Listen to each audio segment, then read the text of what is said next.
Chapter 66. The Dragon Unmasked. The final enemy reveals itself. Trey knows Allegory Chronicles. When the mask cracks, the ancient ones stir. The fall of Rome's alliance. Germany turning on its own, the collapse of the digital beast, the rise of the counterfeit Messiah. All of these events were not isolated. They were symptoms. Tremors, shadows cast by something older, something waiting beneath the surface of human history. The children of light had long whispered. The dragon is not who humanity thinks. Its origins are older than empire, older than kingdoms, older than Adam's exile.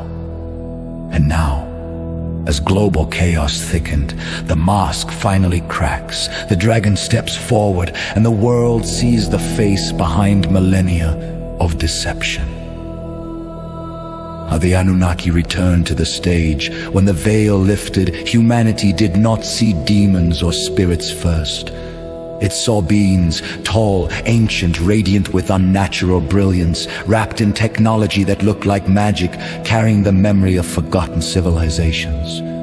The world called them extraterrestrials, gods, angels, watchers, star ancestors, but the children of light knew the Anunnaki.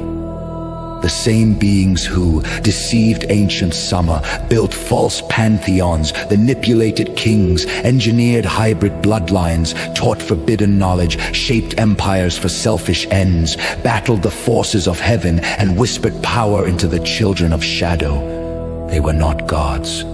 They were impostors. And the dragon was their king.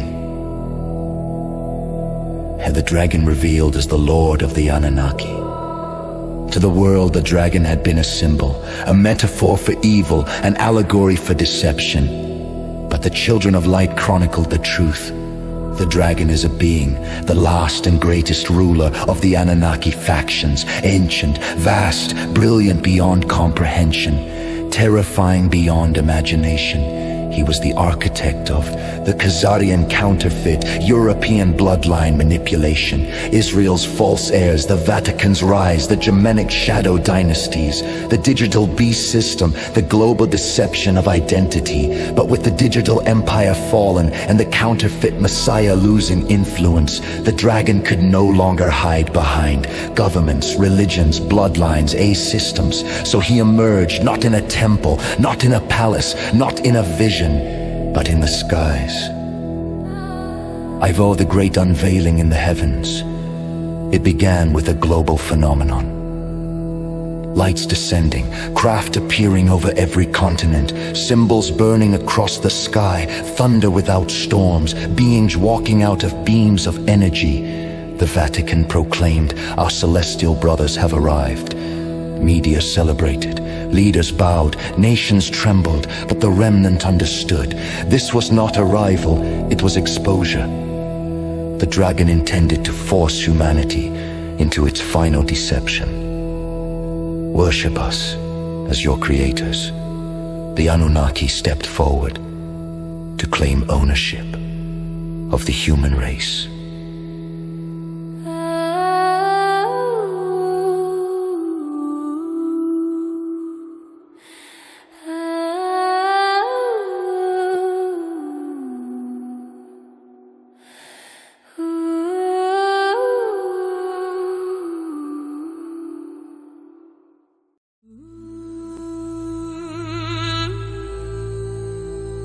In a moment broadcast worldwide.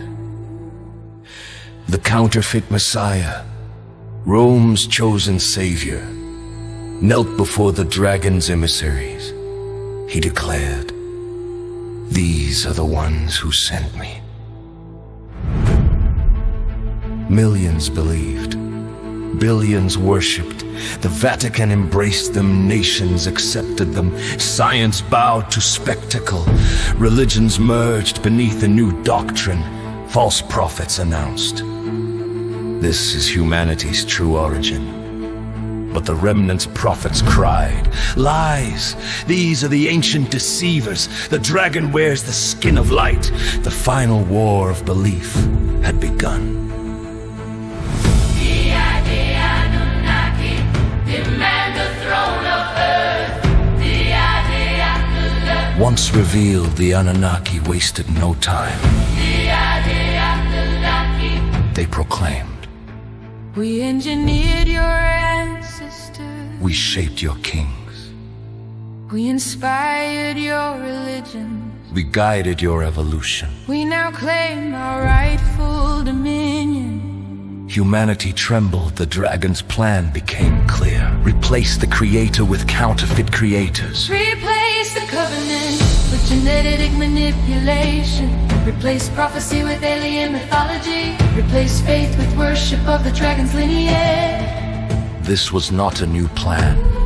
This was the original rebellion, reborn for the final age. The Remnant stands against the cosmic deception. While the world bowed, the Remnant did not. They stood in deserts, forests, ghettos, mountains, ruined cities, forgotten lands. Their prophets spoke with fire. "We know who made us. We know our covenant. We know our lineage. We know our God." The Anunnaki could not deceive them, for the Remnant carried something. No genetic modification could erase the breath of the Father and the memory of the covenant.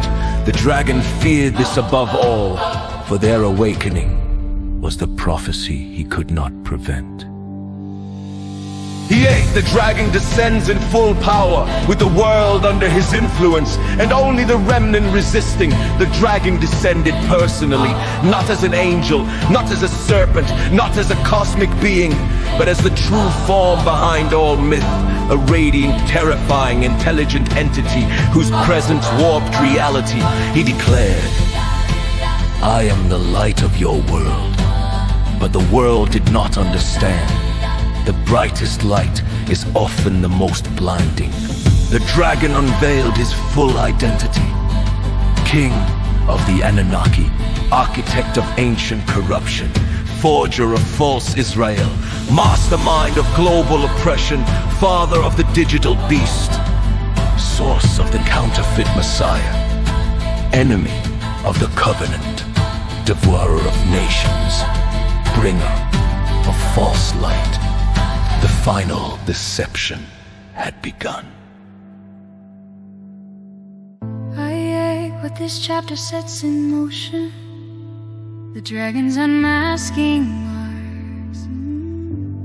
The great alien deception, religion merging with extraterrestrial myth, the rise of the final counted kingdom, global acceptance of the dragon's rule, persecution of the remnant, collapse of human sovereignty, preparation for the true Messiah's arrival. The stage is set for the greatest confrontation in human history, not between nations, but between kingdoms.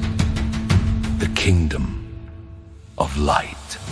Versus the kingdom of the Anunnaki.